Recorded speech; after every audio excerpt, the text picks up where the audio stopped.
ರಾಣಿ ಚೆನ್ನಮ್ಮ ವಿಶ್ವವಿದ್ಯಾಲಯ ಬೆಳಗಾವಿಯ ಬಿಕಾಂನ ನನ್ನೆಲ್ಲ ಪ್ರೀತಿಯ ಎರಡನೆಯ ಸೆಮಿಸ್ಟರ್ನ ವಿದ್ಯಾರ್ಥಿಗಳಿಗೆ BGS ಸ್ಪರ್ಧಾ ಅಕಾಡೆಮಿಗೆ ಸ್ವಾಗತ ಸುಸ್ವಾಗತ. ನಾನು ನಿಮ್ಮ ಭೀಮಣ್ಣ ಸರ್ ಮಾಡುವ ನಮಸ್ಕಾರಗಳು. ಆತ್ಮೀಯ ವಿದ್ಯಾರ್ಥಿಗಳೇ, ಈಗಾಗಲೇ ವಿದ್ಯಾರ್ಥಿಗಳು ವಿಚಾರಿಸ್ತಿರ್ಬೋದು, SCP ಪಠ್ಯಕ್ರಮಕ್ಕೆ ಅನುಗುಣವಾಗಿ ಹೊಸ ಸಿಲೆಬಸ್ನ ಪಾಠಗಳು ನೋಟ್ಸ್ಗಳು ಯಾವಾಗ ಚಾನಲ್ಗೆ ಬರ್ತವೆ ಅನ್ನೋದನ್ನು ವಿಚಾರಿಸ್ತಿರ್ಬೋದು. ಈಗ ನಿಮಗೆ ದಿಕ್ಕು ಅನ್ನುವಂಥ ಪದ್ಯದ ಸಂಪೂರ್ಣವಾದ ಸರಳ ಸಾರಾಂಶವನ್ನು ನಿಮ್ಮ ಮುಂದೆ ಇಡ್ತಾ ಇದ್ದೇನೆ. ಇನ್ನು ಯಾರೆಲ್ಲ ನಮ್ಮ ವಿದ್ಯಾರ್ಥಿಗಳು ಚಾನಲ್ಗೆ ಸಬ್ಸ್ಕ್ರೈಬ್ ಆಗಿಲ್ಲ, ಆದಷ್ಟು ಬೇಗನೆ ಸಬ್ಸ್ಕ್ರೈಬ್ ಮಾಡಿಕೊಳ್ಳಿ. ಈ ಚಾನಲ್ನ ಉಪಯೋಗವನ್ನು ಪಡೆದುಕೊಳ್ಳಿ. ಮುಂದಿನ ತರಗತಿಗಳಲ್ಲಿ ಕವಿ ಪರಿಚಯಕ್ಕೆ ಸಂಬಂಧಿಸಿದ ಪ್ರಶ್ನೆ ಉತ್ತರಗಳನ್ನು ಮತ್ತು ಕವಿ ಪರಿಚಯವನ್ನು ಚರ್ಚೆ ಮಾಡ್ತಾ ಇದ್ದೇನೆ. ನಿರಂತರವಾಗಿ ನಮ್ಮ ಚಾನಲ್ನಿಂದ ಈ ಬಿಕಾಮ್ನ ದ್ವಿತೀಯ ಸೆಮಿಸ್ಟರ್ನ ಬೇಸಿಕ್ ಕನ್ನಡ ಪುಸ್ತಕಕ್ಕೆ ಸಂಬಂಧಿಸಿದ ನೋಟ್ಸ್ಗಳು ಪಾಠಗಳು ಬರ್ತಾನೆ ಇರುತ್ತವೆ. ಅದಕ್ಕಾಗಿ ವಿದ್ಯಾರ್ಥಿಗಳು ಮಿಸ್ ಮಾಡದೆ ನೋಡಿಕೊಳ್ಳಿ. ಬನ್ನಿ ವಿದ್ಯಾರ್ಥಿಗಳು, ಈಗ ಬಿಕಾಮ್ ದ್ವಿತೀಯ ಸೆಮಿಸ್ಟರ್ನ ಕನ್ನಡ ಬೇಸಿಕ್ ಕನ್ನಡ ಪುಸ್ತಕದ ದಿಕ್ಕು ಅನ್ನುವಂಥ ಪದ್ಯದ ಸುಂದರವಾದ ಸಾರಾಂಶವನ್ನು ನೋಡುತ್ತಾ ಸಾಗೋಣ. ದಿಕ್ಕು ಪ್ರತಿಭಾ ನಂದಕುಮಾರ್ ಅವರು ಬರೆದ ದಿಕ್ಕು ಅನ್ನುವಂಥ ಒಂದು ಪದ್ಯ. ಕವಿ ಪರಿಚಯ: ಕವಯತ್ರಿ ಪ್ರತಿಭಾ ನಂದಕುಮಾರ್. ಪ್ರತಿಭಾ ನಂದಕುಮಾರ್ ಅವರು ಎಲ್ಲಿ ಜನಿಸಿದರು? ಬೆಂಗಳೂರು. ಅವರ ಮೂಲ ಬೆಂಗಳೂರು ಅಂತ ಹೇಳ್ಬೋದು. ಇದಾದ ಮೇಲೆ ಯಾವಾಗ ಜನಿಸಿದರು ಅಂತಂದರೆ ಡಿಸೆಂಬರ್ 25, 1955ರಲ್ಲಿ ಪ್ರತಿಭಾ ನಂದಕುಮಾರ್ ಅವರು ಜನಿಸಿದರು ಅನ್ನೋದು ಇಲ್ಲಿ ಬರ್ತಕ್ಕಂಥದ್ದು. ಹಾಗಾದರೆ ವಿದ್ಯಾರ್ಥಿಗಳೇ, ಅವರ ತಂದೆ VS ರಾಮಚಂದ್ರ ಅವರು, ಅವರ ತಂದೆ ತಾಯಿ ಯಮುನಾಬಾಯಿ ಅನ್ನೋದು ಅವರ ಇಂತಿಷ್ಟು ಮಾಹಿತಿ. ನಮ್ಮ ಪ್ರತಿಭಾ ನಂದಕುಮಾರ್ ಅವರ ಬಗ್ಗೆ ಭಾಳಷ್ಟು ಮಾಹಿತಿ ಕೊರತೆ ಇರೋದರಿಂದ ಇಷ್ಟು ಅವ್ರ ಬಗ್ಗೆ ಇರತಕ್ಕಂಥ ಒಂದು ಮುಖ್ಯವಾದ ಮಾಹಿತಿ. ಇದ್ರ ಮೇಲೇ 1-2 ಕ್ವಶನ್ಗಳು ಬರ್ಬೋದು, ಅಥವಾ ಅವರ ಸ್ಥಳ ಕೇಳ್ಬೋದು, ಇಲ್ಲಾಂದರೆ ಅವರ ಜನನ ಕೇಳ್ಬೋದು, ಅಥವಾ ಇಲ್ಲ ಅಂತಂದರೆ ಅವರ ತಂದೆ ತಾಯಿಗಳ ಹೆಸರನ್ನು ಕೇಳ್ಬೋದು. ಇಷ್ಟು ವಿದ್ಯಾರ್ಥಿಗಳು ನೋಡಿಕೊಂಡ್ರೆ ಸಾಕು. ಅವರು ಬರೆದ ಕವನ ಸಂಕಲನಗಳು ಮುಖ್ಯವಾಗಿ ಯಾವೆಲ್ಲ ಕವನ ಸಂಕಲನಗಳಿವೆ ಅಂತಂದರೆ, ನಾವು ಹುಡುಗಿಯರೇ ಹೀಗೆ, ಈಗಾಗಲೇ ನಮಗೆ ಪರಿಚಯ ಇರತಕ್ಕಂಥದ್ದು. ನಾವು ಹುಡುಗಿಯರೇ ಹೀಗೆ, ಈ ತನಕ ರಸ್ತೆ ಅಂಚಿನ ಗಾಡಿ, ಕವಡೆಯಾಟ, ಆಹಾ ಪುರುಷ ಕಾರಂ, ಮುನ್ನುಡಿ ಬೆನ್ನುಡಿಗಳ ನಡುವೆ ಕಾಫಿ ಹೌಸ್, ಮುದುಕಿಯರಿಗೆ ಇದು ಕಾಲವಲ್ಲ, ಇವರುಗಳು ಪುರಾವೆಗಳನ್ನು ಕೇಳುತ್ತಾರೆ ಅನ್ನುವಂಥದ್ದು ನಮ್ಮ ಪ್ರತಿಭಾ ನಂದಕುಮಾರ್ ಅವರು ಬರೆದ ಪ್ರಮುಖವಾದ ಕವನ ಸಂಕಲನಗಳು. ಆಮೇಲೆ ಅವರು ಬರೆದ ಮುಖ್ಯವಾದ ಒಂದು ಕವನ ಸಂಕಲನಗಳನ್ನು ನೋಡಿದ್ವಿ. ಕಥಾ ಸಂಕಲನ ಯಾನ ಅಂತಕ್ಕಂಥದ್ದು ಅವರು ಬರೆದ ಕಥಾ ಸಂಕಲನ ಆಗಿದೆ. ಆಮೇಲೆ ನಂತರ ಅಂಕಣ ಬರಹವನ್ನು ಕೂಡ ನಮ್ಮ ಪ್ರತಿಭಾ ನಂದಕುಮಾರ್ ಅವರು ಬರೀತಾರೆ. ಆ ಅಂಕಣ ಬರಹ ಯಾವುದು ಅಂತಂದರೆ ನಮ್ಮಿ ಪ್ರತಿಧ್ವನಿ ಅನ್ನೋದು ಅವರು ಬರೆದ ಸುಂದರವಾದ ಒಂದು ಅಂಕಣ ಬರಹ. ವಿಚಾರ ಸಾಹಿತ್ಯಕ್ಕೂ ಕೂಡ ಅವರ ಕೊಡುಗೆ ಅಪಾರವಾಗಿದೆ. ಮಿರ್ಚಿ ಮಸಾಲ ಅನ್ನೋದು ಅವರು ಕೊಟ್ಟ ಒಂದು ವಿಚಾರ ಸಾಹಿತ್ಯ.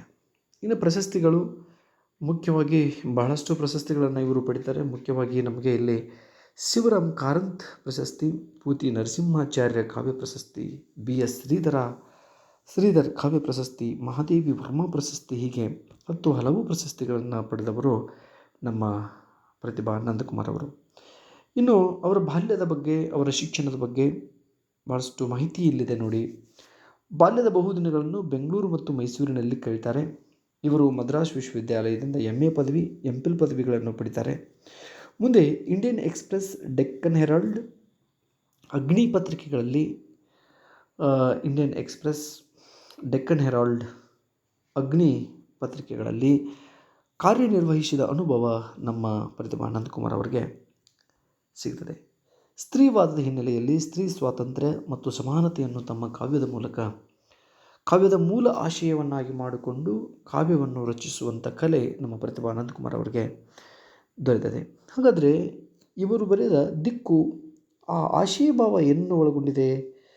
ಸ್ತ್ರೀ ಪರಂಪರೆಯ ಬದುಕಿನೊಂದಿಗೆ ಹೊಸ ಜೀವನಕ್ಕೆ ತೆರೆದುಕೊಳ್ಳುವ ಪರಿ ಮತ್ತು ವಾಸ್ತವ ಜಗತ್ತಿನ ಸಾಮಾಜಿಕ ಬದಲಾವಣೆಯ ನಡುವೆಯೂ ಸ್ತ್ರೀ ತನ್ನ ಅಸ್ತಿತ್ವಕ್ಕಾಗಿ ಪರ್ಯಾಯ ದಾರಿಯನ್ನು ತಾನೇ ಕಂಡುಕೊಳ್ಳಬೇಕಾಗಿ ಇರುವ ಬದುಕಿನ ವಿಭಿನ್ನ ನೆಲೆಗಳನ್ನು ಇದು ತಿಳಿಸ್ತದೆ.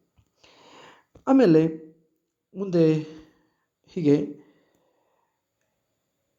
ಪುರುಷ ಪ್ರಧಾನ ಸಮಾಜದಲ್ಲಿ ಹೆಣ್ಣಿನ ಮೇಲೆ ನಡೆಯುವ ದೌರ್ಜನ್ಯ, ಕೌಟುಂಬಿಕ ಕಲಹ, ವರದಕ್ಷಿಣೆ ಕಿರುಕುಳ ಅವುಗಳ ಆತಂಕದಿಂದ ಮುಕ್ತಳಾಗಿ ಹೆಣ್ಣು ತನ್ನತನವನ್ನು ಕಂಡುಕೊಳ್ಳಬೇಕಾದ ಅನಿವಾರ್ಯತೆಯನ್ನು ಇದು ಎತ್ತಿ ಹಿಡಿತದೆ.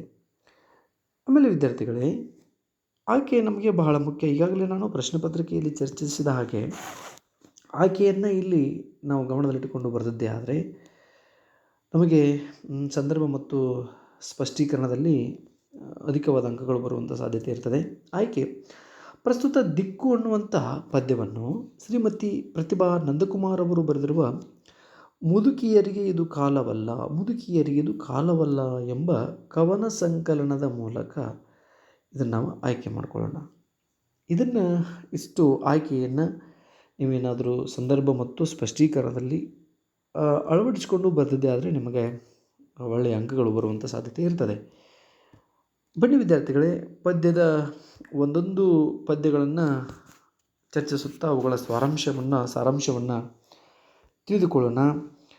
ಇಲ್ಲಿ ಆಂಜನೇಯನ ಗುಡಿ ಬೀದಿ ಈಗ ಒನ್ವೆ ಕಣೆ, ಹಳೆಕೊಳ್ಳದ ಕಡೆಯಿಂದ ಬಂದು ಬಿಡು, ದೊಡ್ಡ ಆಲದ ಮರದ ಎದುರೇ ಇದೆ. ಕವಿಗಳ ಗೆಳತಿ ಅಥವಾ ತನಗೆ ಪರಿಚಯ ಇರುವಂಥ ಒಬ್ಬ ತಾಯಿ, ಒಬ್ಬ ಮಗನ ತಾಯಿ ಅಂತ ಇಲ್ಲಿ ತಿಳ್ಕೊಬೋದು. ಕವಿಯತ್ರಿಗೆ ಪರಿಚಯ ಇರುವಂಥ ಒಬ್ಬ ಅಜ್ಜಿ ಅಥವಾ ಒಬ್ಬ ತಾಯಿ ತನ್ನನ್ನು ಮನೆಗೆ ಕರೆದಾಗ ಆ ಮನೆಯ ಸ್ಥಳ ಮತ್ತು ಆ ಮನೆಯ ಗುರುತನ್ನು ಈ ಪದ್ಯದಲ್ಲಿ ಹೇಳಿ ಇದನ್ನು ಜಾಗತೀಕರಣ ಮತ್ತು ನಗರೀಕರಣ, ಆಧುನೀಕರಣದ ಬದಲಾವಣೆಯ ಜಗತ್ತಿಗೆ ಸಮೀಕರಿಸಿದಂತೆ ಇದೆ. ನೋಡಿ, ಆ ಗುರುತನ್ನು ಇಲ್ಲಿ ಅಜ್ಜಿ ಹೇಳ್ತಾ ಇದ್ದಾಳೆ. ಆಂಜನೇಯನ ಗುಡಿ ಬೀದಿ ಈಗ ಒನ್ವೆ ಕಣೆ, ಹಳೆಕೊಳದ ಕಡೆಯಿಂದ ಬಂದು ಬಿಡು, ದೊಡ್ಡ ಆಲದ ಮರದ ಎದುರಿಗೆ ನಮ್ಮ ಮನೆ ಇದೆ ಅನ್ನೋದು ಅವಳು ಹೇಳಿರುವಂಥ ಮಾತು. ಅದು ಹೀಗಿದೆ ನೋಡಿ.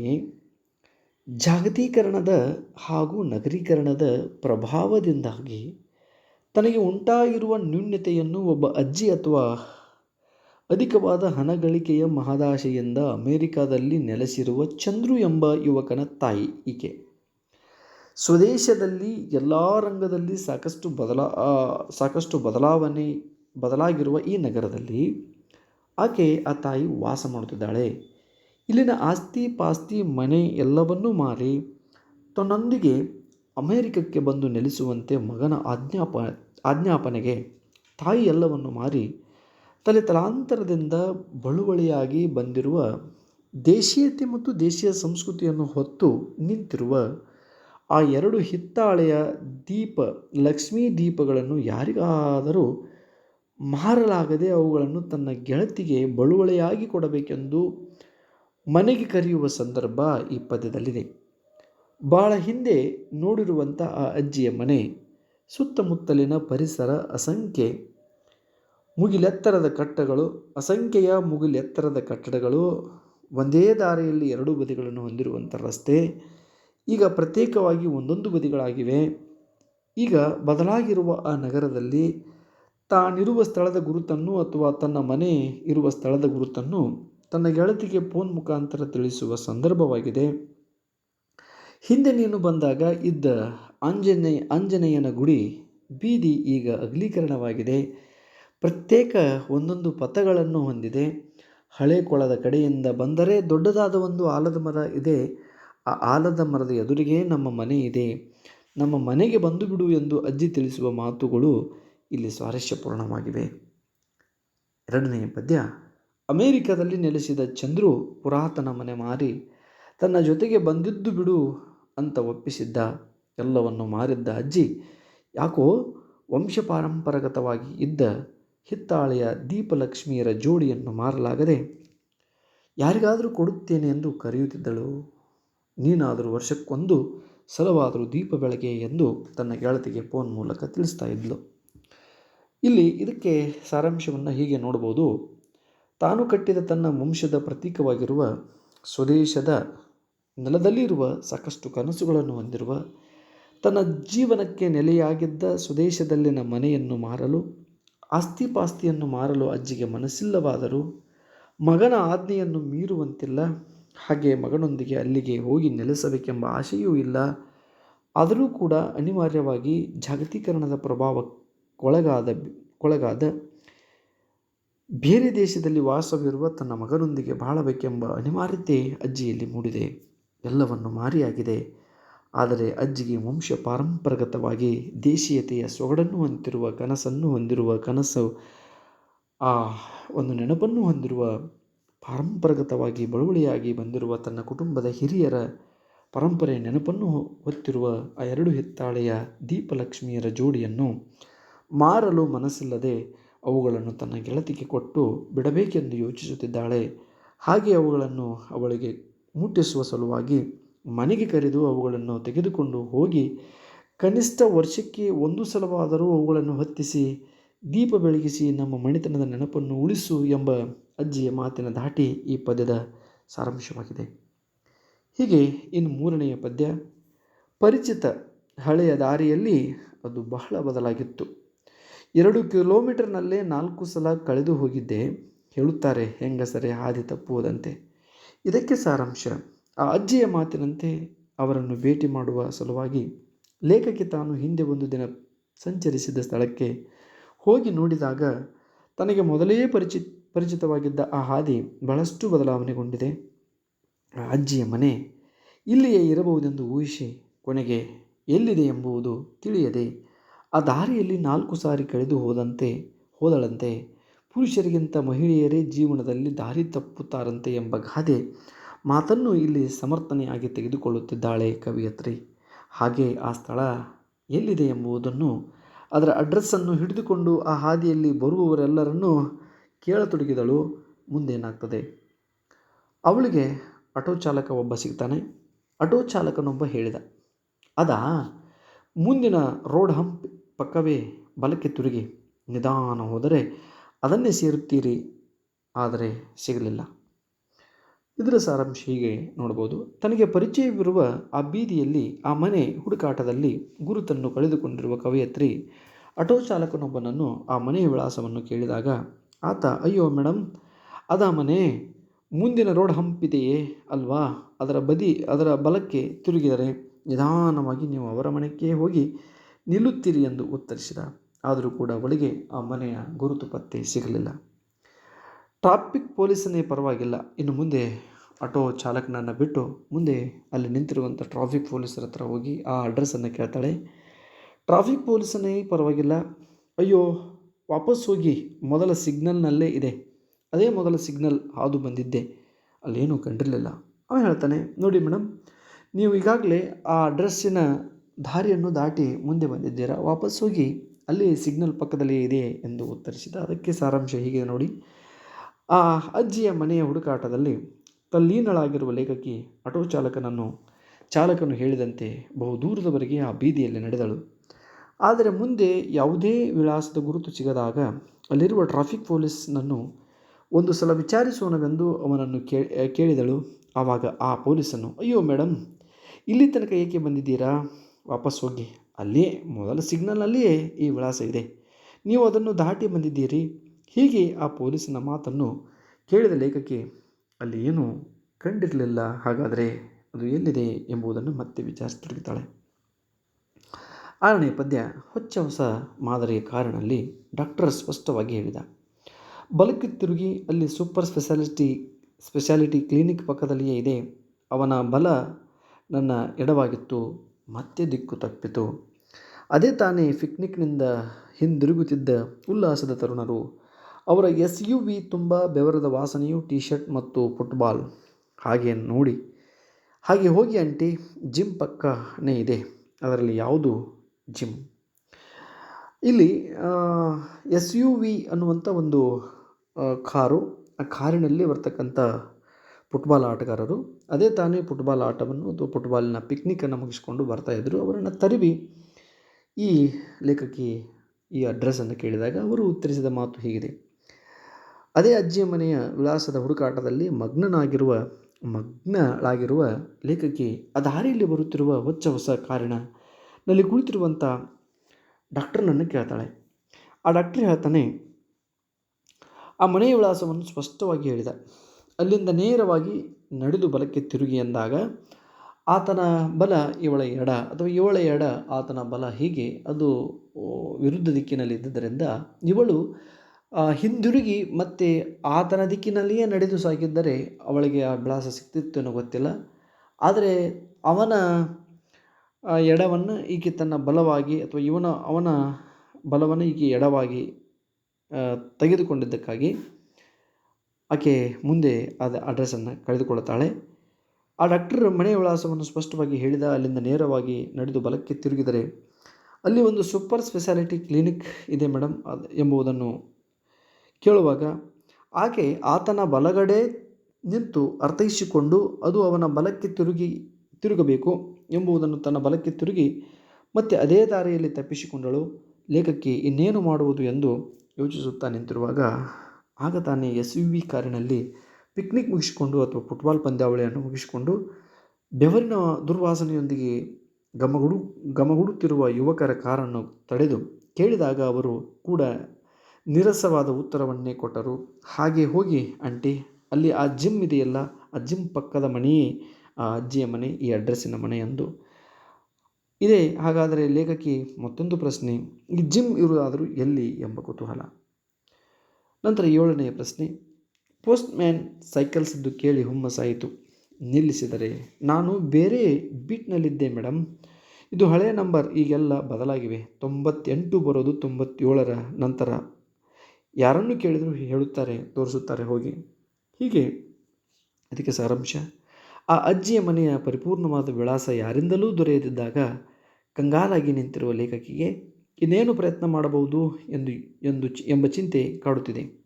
ಆ ದಾರಿಯಲ್ಲಿ ನಿಂತು ಯೋಚಿಸುತ್ತಿರುವಾಗ ಅಷ್ಟರಲ್ಲಿ ಒಬ್ಬ ಪೋಸ್ಟ್ ಮ್ಯಾನ್ ಸೈಕಲನ್ನೇರಿ ಬಂದ. ಅವನನ್ನು ಕಂಡು ಲೇಖಕಿಗೆ ಏನೋ ಒಂದು ಉತ್ಸಾಹ. ಏಕೆಂದರೆ ಪ್ರತಿ ವಿಳಾಸಗಳು ಪೋಸ್ಟ್ ಮ್ಯಾನನ್ನು ಬಿಟ್ಟರೆ ಇನ್ನಾರಿಗೂ ತಿಳಿಯಲು ಸಾಧ್ಯ. ಈತನನ್ನು ಕೇಳಿದರೆ ತನ್ನ ಸಮಸ್ಯೆಗೆ ಪರಿಹಾರ ಸಿಗಬಹುದು ಎಂಬ ಉದ್ದೇಶದಿಂದ ಆ ಪೋಸ್ಟ್ಮ್ಯಾನ್ ನನ್ನು ನಿಲ್ಲಿಸಿ ಈ ಮನೆಯ ವಿಳಾಸ ಎಲ್ಲಿ ಬರುತ್ತದೆ. ಆವಾಗ ಆತ ಉತ್ತರಿಸ್ತಾನೆ, ಅಯ್ಯೋ ಮೇಡಮ್, ನಾನು ಈಗ ಇಲ್ಲಿ ಇಲ್ಲ, ಬೇರೆ ಬೀಟ್ನಲ್ಲಿದ್ದೇನೆ. ಇದು ಬಹಳ ಹಳೆಯ ನಂಬರು. ಹೀಗೆ ತುಂಬ ಬದಲಾಗಿದೆ. ಮನೆಗಳಿಗೆ ಹೊಸ ಹೊಸ ನಂಬರ್ಗಳನ್ನು ಕೊಡಲಾಗಿದೆ. ಆದರೆ ಆ ವಿಳಾಸದಲ್ಲಿ 98ನೇ ಮನೆ ಎಂದು ಬರೆಯಲಾಗಿತ್ತು. ಅದಕ್ಕಾಗಿ ಆ ತಾಯಿಗೆ ಹೇಳಿದ, ನೋಡಿ ಮೇಡಮ್, 98 ಬರೋದು 97ರ ನಂತರವೇ. ಅದಕ್ಕಾಗಿ ಮೊದಲು ನೀವು 98ನ್ನು ಹುಡುಕಿಕೊಳ್ಳಿ ಅಥವಾ 97ನ್ನು ಹುಡುಕಿಕೊಳ್ಳಿ. 97 ನಿಮಗೆ ಸಿಕ್ಕರೆ 98ನೇ ಮನೆ ಅದೇ ಆಗಿರ್ತದೆ, ನೀವು ಅಲ್ಲಿಗೆ ಹೋಗಬಹುದು ಎಂಬುದನ್ನು ಉತ್ತರಿಸಿದ. ಆವಾಗ ನಿಮಗೆ ಆ ಮನೆಯ ವಿಳಾಸ ಸಿಗಬಹುದು ಎಂದು ತಿಳಿಸಿದ ಆತ ನಿರ್ಗಮಿಸಿದ. ಯಾರನ್ನು ಕೇಳಿದರು. 8ನೆಯ ಪದ್ಯ. ಯಾರನ್ನು ಕೇಳುವುದು? ಆಹಾ, ಅರ್ಚಕರು. ಅವರಿಗೆ ಗೊತ್ತಿಲ್ಲದಿರುತ್ತದೆಯೇ? ಆಲದ ಮರ, ಅದರ ಪಕ್ಕವೇ ದೇವಸ್ಥಾನ, ಕೊಳ ಇರಬೇಕು. ಯಾವ ಕೊಳ? ಕೊಳಗಿಳ ಏನೂ ಇಲ್ಲ. ಇಲ್ಲಿ ನೀರೆಲ್ಲ ಹೋಯಿತು. ನಾನೇ ಇಲ್ಲಿ ಸ್ನಾನದ ಶಾಸ್ತ್ರ ಮಾಡ್ತಿದ್ದೀನಿ, ಮೈ ಪೂರ ತೊಯ್ಯೋದೇ ಇಲ್ಲ. ಈ ಅಡ್ರೆಸ್ಸಾ? ಇದು ಜೆರಾಕ್ಸ್ ಅಂಗಡಿಯ ಪಕ್ಕದ ಮನೆ. ಆ ಮುದುಕಿ ಗ್ಯಾರೇಜ್ನಲ್ಲಿ ಒಂದು ಭಾಗ ನನ್ನ ಮಗನಿಗೆ ಬಾಡಿಗೆ ಕೊಟ್ಟಿದ್ದಾಳೆ. ಅವನು ತೋರಿಸುತ್ತಾನೆ. ಹಾಗೆ ಅವನಿಗೆ ಹೇಳಿಬಿಡಿ, ನಿಮ್ಮಪ್ಪ ಮಾರ್ಕೆಟ್ಗೆ ಹೋಗಿ ಬರ್ತಾರೆ ಅಂತ. ಇದರ ಸಾರಾಂಶ.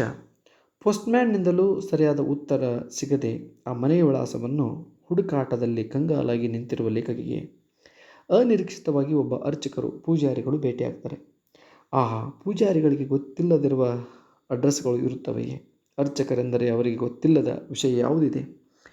ಭಿನ್ನಾಯಕ್ಕಾಗಿ ಮನೆ ತಿರುಗಿ ಎಲ್ಲ ಮನೆಯ ವಿಳಾಸಗಳು ಇವರಿಗೆ ಗೊತ್ತಿರಬಹುದು ಎಂದು ಅವರನ್ನು ಸಂಪರ್ಕಿಸಿದಾಗ ಅವರು ಈ ವಿಳಾಸವನ್ನು ಕಂಡು ಹೀಗೆ ಹೇಳಿದರು, ನೋಡಿ, ಆಲದ ಮರ ಇದೆ, ಅದರ ಪಕ್ಕವೇ ಒಂದು ದೇವಸ್ಥಾನ ಇದೆ, ಇನ್ನು ಅವುಗಳ ಹತ್ತಿರ ಒಂದು ಕೊಳ ಇದೆ. ಆ ಸ್ಥಳದಲ್ಲಿ 98ನೇ ಪ್ಲಾಟ್ ನಂಬರ್ ನನಗೆ ಪರಿಚಿತವಾದವರ ಮನೆ ಇದೆ ಎಂದು, ಅದು ಎಲ್ಲಿದೆ ಎಂದು ತಿಳಿಸುವಿರಾ ಎಂದಾಗ ಅರ್ಚಕರು ಹೀಗೆ ಹೇಳ್ತಾರೆ, ಯಾವ ಕೊಳ? ಎಲ್ಲಿಯ ಕೊಳ? ಇಲ್ಲಿ ಕೊಳಗಿಳ ಏನೂ ಇಲ್ಲ. ನಗರೀಕರಣದಿಂದ ಕೊಳ ಎಲ್ಲವೂ ಮುಚ್ಚಿಯಾಗಿದೆ. ಅದರಲ್ಲಿ ನೀರೆಲ್ಲ ಹೋಯಿತು. ನಾನೇ ಸರಿಯಾಗಿ ಸ್ನಾನ ಮಾಡದೆ ಅರ್ಧಂಬರ್ಧ ಸ್ನಾನ ಮಾಡ್ತಾ ಇದ್ದೇನೆ. ಮೈ ಪೂರ ತೊಯ್ಯುವಷ್ಟು ಕೂಡ ನೀರಿಲ್ಲ. ಈ ವಿಳಾಸವೇ? ಇದು ಜೆರಾಕ್ಸ್ ಅಂಗಡಿಯ ಪಕ್ಕದ ಮನೆ. ಆ ಮನೆಯಲ್ಲಿ ಒಬ್ಬಳು ಮುದುಕಿ ಮನೆಯ ಅರ್ಧ ಭಾಗವನ್ನು ನನ್ನ ಮಗನಿಗೆಯೇ ಗ್ಯಾರೇಜ್ಗಾಗಿ ಬಾಡಿಗೆಯನ್ನು ಕೊಟ್ಟಿದ್ದಾಳೆ. ನೀವು ಅಲ್ಲಿ ಗ್ಯಾರೇಜ್ಗೆ ಹೋಗಿ, ಅಲ್ಲಿ ನನ್ನ ಮಗ ಇರುತ್ತಾನೆ. ಆತ ಅಜ್ಜಿಯ ಮನೆಯನ್ನು ತೋರಿಸುತ್ತಾನೆ. ಹಾಗೆ ಅವನಿಗೆ ಒಂದು ಮಾತನ್ನು ಹೇಳಿಬಿಡಿ. ದಾರಿಯಲ್ಲಿ ನಿಮ್ಮಪ್ಪ ಸಿಕ್ಕಿದ್ದರೂ ಅವರು ಮಾರ್ಕೆಟ್ಗೆ ಹೋಗಿ ಆಮೇಲೆ ಬರುತ್ತಾರೆ ಎಂಬ ವಿಷಯವನ್ನು ಮುಟ್ಟಿಸಿಬಿಡಿ. ಅವಳಿಗೆ ಹೀಗೆ ಅರ್ಚಕರಿಂದ ವಿಳಾಸ ತಿಳಿದುಕೊಂಡ ಲೇಖಕಿ. 9ನೇದು, ಕಂಗಾಲಾಗಿ ಅಲ್ಲಿಯೇ ನಿಂತೆ. ಎಲ್ಲಪ್ಪ ಆಂಜನೇಯ ಕೊಳ, ಎಲ್ಲಪ್ಪ ಆಂಜನೇಯ ಗುಡಿ, ಕೊಳ, ಆಲದ ಮರ. ಯಾರೋ ಕಿಟಕಿಯಿಂದ ಕೈ ಬೀಸಿ ಕರೆಯುತ್ತಿದ್ದರು. ಅಜ್ಜಿ ಹೆಸರನ್ನು ಹಿಡಿದು ಕೂಗುತ್ತಿದ್ದಳು.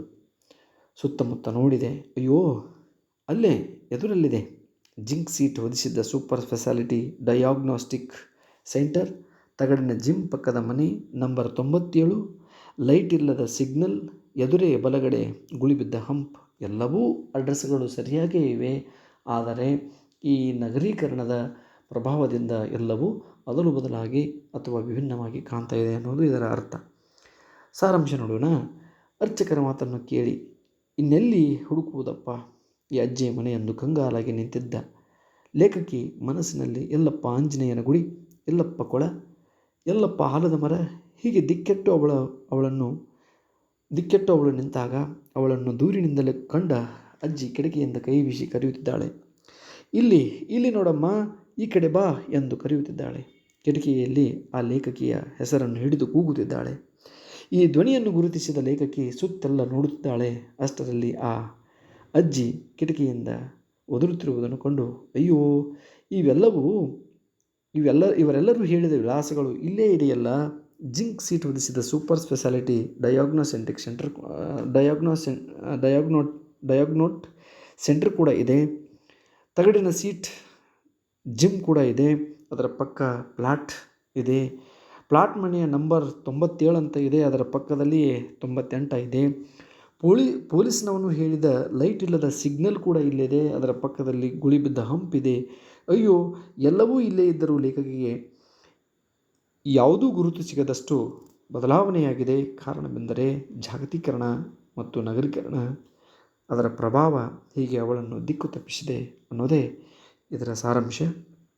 ವಿದ್ಯಾರ್ಥಿಗಳೇ, ಇಷ್ಟು ಸರಳವಾದ ಸಾರಾಂಶವನ್ನು ರೆಡಿ ಮಾಡಿ ನಿಮಗೆ ಚರ್ಚೆ ಮಾಡಿದ್ದೇನೆ.